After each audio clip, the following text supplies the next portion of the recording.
I didn't want to talk about this. I really didn't, because there's a lefty out there that has a TV show and he wears 3 beanies, and I really don't want to give him any attention. But he was recently on Piers Morgan along with other individuals. One of those individuals were Ernst Roets, and a clip was taken from Piers Morgan. It's gone kind of viral, and a lot of people are saying that Dan won the argument. Not so fast, Dan, because in typical lefty fashion, some details were left out. Let's get into it.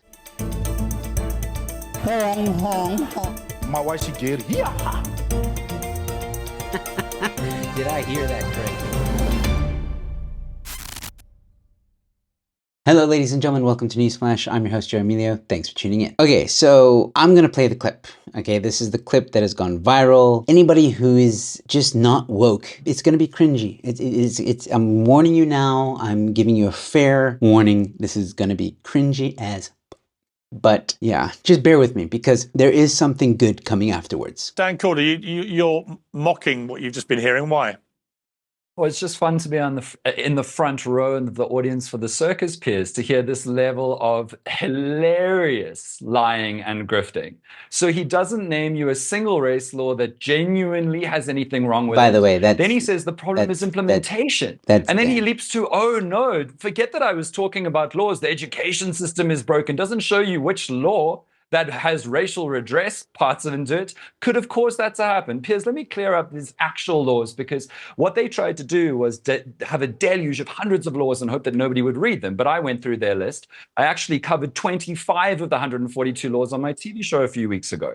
Here's what the laws are actually. They're equity and transformation laws to create meaningful fairness. And here's what actually the vast majority of the laws say. They say there needs to be meaningful representation in South Africa to reflect our country fairly on 3 things, not just one: race, gender, and disability. But these grifters will say that they're race laws. But if you want to follow their argument to its conclusion, why aren't they calling them sexist laws, Piers? There's representation for women right next to race. And why aren't they saying that able-bodied people are completely disadvantaged? Disability is right next to race and sex. This is a grift to call it a race law, when actually, if they are being sincere with what they are arguing, they call them sexist laws too, that are very mean to men, and ability laws too. You're not denying that it's race laws. You're just saying that it's more than that. Settle down, brother. I'm actually going to talk about what these laws actually say. Let me give you an easy example. The Public Services Act, Piers Morgan, here's exactly what it says.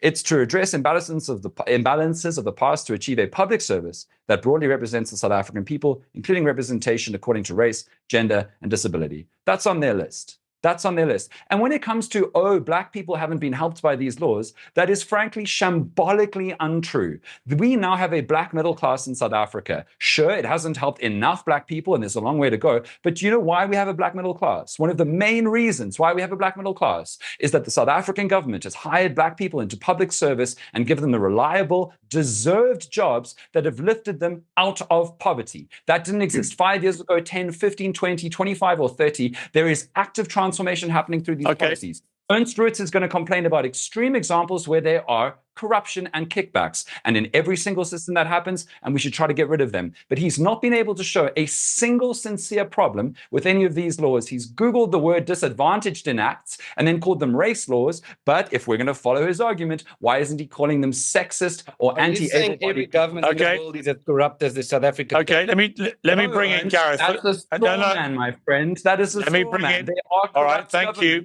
But you've not shown any problem with the laws. That was your job. All right. Your burden of proof was to show that these laws are race-based or racist, and you failed, brother. Okay. Oh no, cringe. Yeah, like I said, cringe, because there's so much contradiction, and this is why I was avoiding talking about this, because my brain just, it's not that I can't argue the points. It's just, it makes me so angry that people like Dan and the wokies spew this garbage. And by the way, I thought it was so rude when Dan said, "Settle down, brother." I mean, he thinks he's so smart that he's created this, I don't know, meme? I don't know, this poster, "Settle down, brother." We have people that are stupid. He's so proud of it, but like, yeah, he just comes off as childish and rude in my honest opinion. But anyway, that's not the point of this video. The point of this video is to show Ernst's rebuttal, because a lot of people on social media under this video were saying, oh, Ernst didn't say anything back, ha ha ha ha ha, oh, Dan got an own, oh. But let's hear from Ernst what actually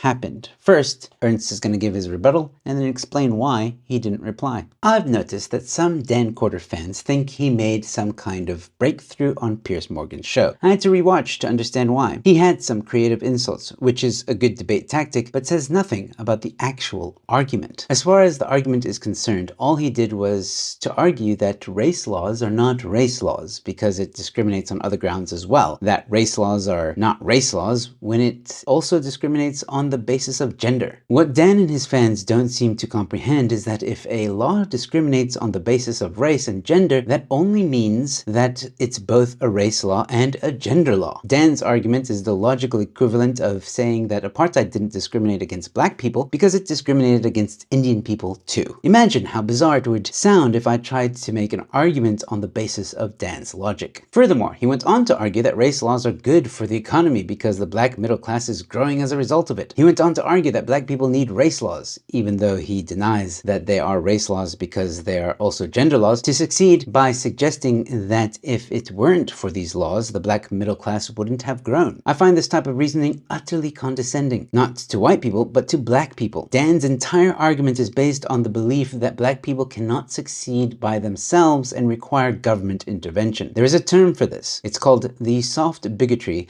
of low expectations. Some have argued that I didn't respond to these claims and interpret this as some kind of win. I didn't respond because he said this right at the end of the debate after I had made my final remarks. He made an exceptionally weak argument and an easy one to dismantle. Yeah, I mean...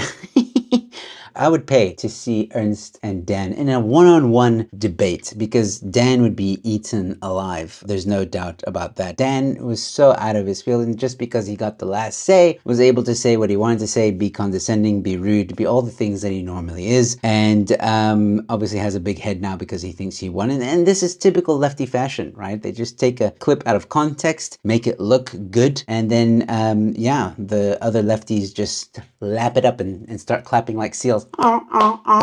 So yeah, well done Ernst on the rebuttal, and well done on the show as well. I thought it was pretty good. Either way, it's good to see that some South African topics are getting international attention. But let me know your comments in the comment section below, ladies and gentlemen. Do you think Dan won, or do you think Ernst won? While I have you here, please consider becoming a member to this channel. It goes a long way to supporting me and helping me to produce content for you guys. There's a lot of exclusive perks if you're a member, so check out that join button at the bottom of this video. And if you can't become a member, that's okay. Please give a super thanks or sasa thanks, as we call them on this channel. Whether you're watching on X, Facebook, TikTok, Instagram, wherever, please come join us here on the YouTube channel. We've just hit 30,000 subscribers, ladies and gentlemen. Thank you all so much for all your support. It's greatly appreciated, and let's keep that number going up, ladies and gentlemen. Next is 40,000. Help me get there. So no matter where you're watching, come over to the YouTube channel and give me a subscribe. And with all that being said, ladies and gentlemen, thanks for watching. Your Newsflash is in. If you can figure out a way to get this blue water into this glass, then I will give you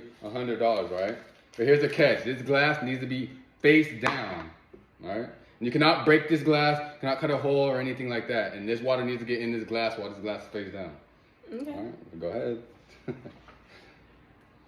Wait, how am I supposed to do this if it's face down? I don't know, you gotta figure it out. I don't know. You need to stay down the entire time? When the water goes in the glass, that glass needs to be face down. Okay. And like I said, you cannot cut a hole in this or break this off or like try doing it like that. And this needs to go in there while this is face down.